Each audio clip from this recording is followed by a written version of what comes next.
Exodus, Exile and Redemption. Section 5.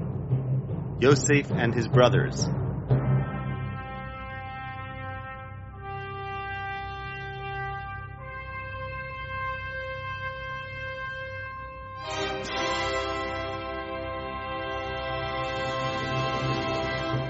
Chapter 3.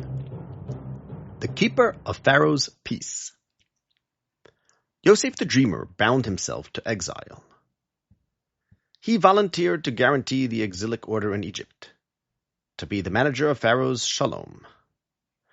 This was not the peace of Israel, the order grounded in the knowledge of Hashem, but the brittle peace of an unholy empire. To this illusory shalom Yosef committed himself, declaring, quote, God will answer for Pharaoh's shalom. Genesis 41:16. Before he had even heard the content of Pharaoh's dream.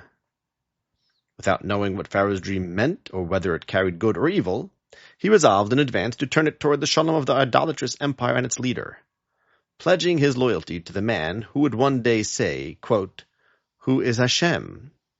I do not know Hashem. Exodus 5:2. Pharaoh dreams, Yosef interprets, and together they uphold the pharaonic order, an order of exile sustained by dreams rather than knowledge.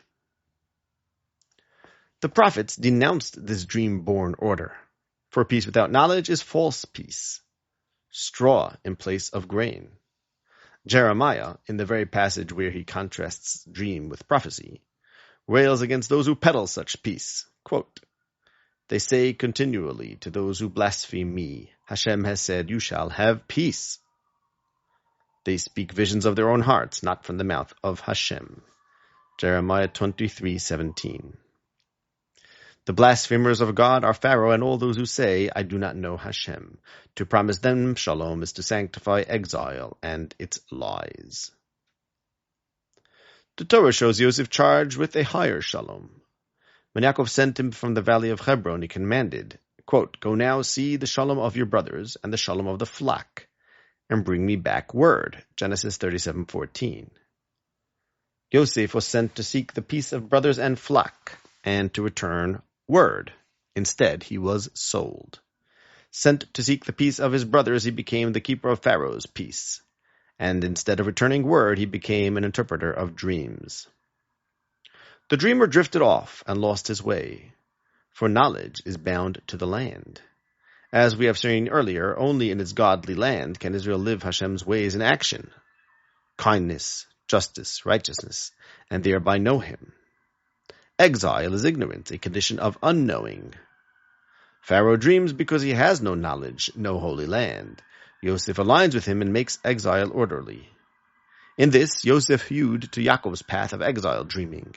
Yaakov's dream was of God's house left unrealized, and Yosef's dream became the house of Pharaoh.